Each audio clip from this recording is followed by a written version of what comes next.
அன்பிற்கினிய மாதா தொலைக்காட்சி சுவைஞர்களே, தமிழினிய நெஞ்சங்களே, வணக்கம். திரிகடுகத்தில் இணைந்திருக்கும் உறவுகளாகிய உங்கள் ஒவ்வொருவருக்கும் இனிய நன்றியின் வாழ்த்துகள். இன்று மூன்றாம் கருத்தினை பார்க்கவிருக்கின்றோம்.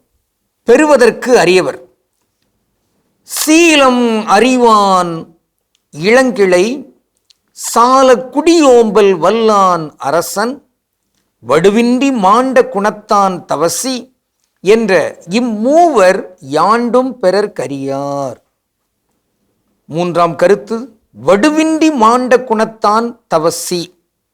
தவசி ஒரு முனிவர், ஒரு துறவி. எந்த குற்றமும் எந்த தீய பண்பும் இல்லாது இருக்கிற அந்த துறவி நம்மோடு இணைந்து இருப்பதில் நாம் மகிழ்கிறோமே. அப்படிப்பட்ட ஒருவரை பெறுவது என்பதே அரிய ஒரு செயல். அப்படிப்பட்ட அந்த தவசிகள், அந்த துறவிகள் எப்படிப்பட்டவர்களாக இருக்க வேண்டும் என்று நாம் சிந்தித்து கொண்டிருக்கையில், பாவலர் அருள்பணியாளர் குரு சந்தோனி ஒரு பாடலில் இப்படி பதிவு செய்கிறார். தூயாவி பாடல். அதில் இப்படி வரும்: மூவகை பகையினை வென்றிட வேண்டும், மூச்சிலும் பேச்சிலும் நின்றிட வேண்டும் என்று வரும். அது மூவகை பகை. அதை நாம் ஆய்ந்து பார்க்கலாம். பவுல் கூறுவார், நான் இறைவனிடம் 3 முறை வேண்டினேன், இந்த முள் என்னிடமிருந்து அகற்றப்படட்டும் என்று. 3 முறை. அந்த 3 என்னவாக இருக்கும்? வழக்கமாக தமிழ் கூறும் நல் உலகிலே துறவி தொடர்பாக ஒரு செய்தியை சொல்வார்கள். அந்த துறவி என்பவர், அவர் இந்த மூவகை ஆசையும் விட்டவராக இருக்க வேண்டும். மண்ணாசை, பெண்ணாசை, பொன்னாசை என்று சொல்லுவாங்க. இது கூடாது. அப்படி இந்த ஆசைகளெல்லாம் இல்லாத ஒருவர் தான் மிகச்சிறந்த துறவியாக இருக்க முடியும் என்று அங்கு பதிவு செய்யப்படுகிறது. வள்ளுவர் ஒன்றை குறிப்பிடுவார்: காமம், வெகுளி, மயக்கம் இவை 3 நாமம் கெடும் நோய். அதான் இந்த 3 இல்லை அப்படின்னா எந்த வகையான துன்பம் என்றாலும் சரி, அது இல்லாமல் போய்விடும். அங்கே எல்லாமே இன்பம் தான், மகிழ்ச்சி தான் என்கின்ற அந்த ஒரு செய்தியும் தரப்பட்டிருக்கிறது. அது என்ன? காமம் என்றால் ஆசை, வெகுளி என்றால் கோபம், மயக்கம் என்றால் அறியாமை. இந்த 3ம் இல்லா தன்மையில் இருக்கிற ஒரு துறவி தான் சிறப்பான துறவி என்பதாகவும் நாம் பார்க்கலாம்.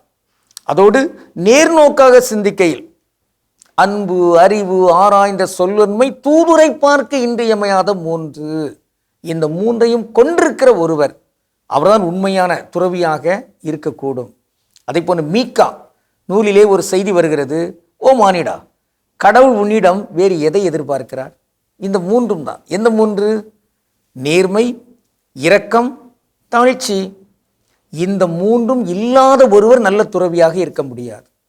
இந்த 3ஐயும் கொண்டிருக்கிறவர், தனக்குள், தன் நெஞ்சுக்குள் அவர் நேர்மையாக இருந்து, பிறர் தொடர்பாக இரக்கத்தோடு அங்கு செயல்பட்டு, கடவுள் முன்னிலையில் தாழ்ச்சியாக இருந்து வாழ்கிற அந்த வாழ்க்கை முறை இருக்கிறதே, அவர்தான் உயர் துறவி.